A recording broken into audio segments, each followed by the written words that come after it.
Lawsuit is against former teammates and coaches, but for the first time it also includes current New Mexico State Athletic Director Mario Mocha. And it's the latest in the nearly one-year saga surrounding the program and was filed just hours before the Aggies opened a new season tonight under a new head coach, Jason Hooten. KTSM 9 Sports Director Colin Deaver has been following the story extensively for us. He joins us with more.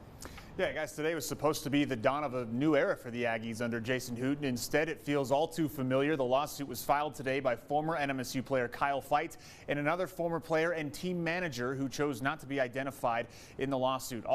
Three were with the program last season. Now, there's some details that will sound familiar and some surprising new ones, too, regarding the presence of guns in the locker room. It's the second lawsuit filed against former NMSU players DeShondre Washington, Dr. Bradley, Kim Aiken Jr., former coaches Greg Heyer and Dominique Taylor. But for the first time, as Andy said, current athletic director Mario Mocha is included.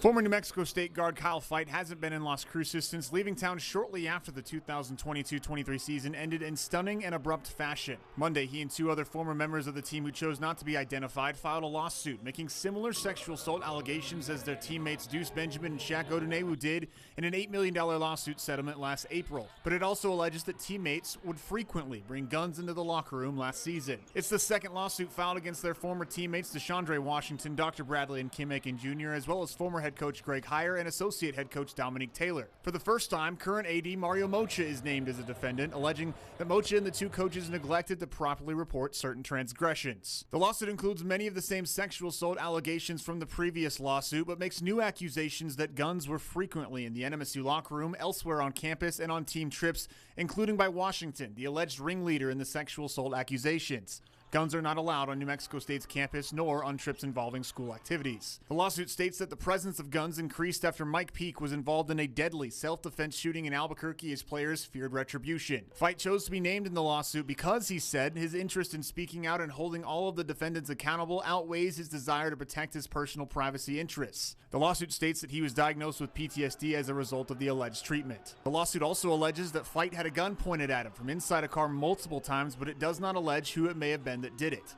It also alleges that Feit was sexually assaulted as many as 2 times per week last season. All individuals named in the lawsuit other than Mocha are no longer at New Mexico State.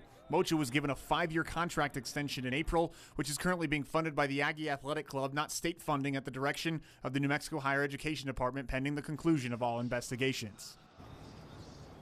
Mocha in New Mexico State declined comment on the lawsuit that was filed today. Remember, there are still potential criminal charges coming from a New Mexico Attorney General investigation into the sexual assault allegations against Washington, Aiken, and Bradley. KTSM first reported last week that those 3 were found responsible of multiple Title IX misconduct violations by New Mexico State University. Heyer is now the head coach at Mineral Area Junior College. They've already played 2 games this season. Dr. Bradley is on the roster at Nicholls State. They have not responded to multiple requests for a comment by KTSM since August. That's Nicholls State about bringing Bradley onto the roster amid all of these accusations. He did not play in their season opener tonight against Tulane. Andy, Natasha. All right, Colin, thank you.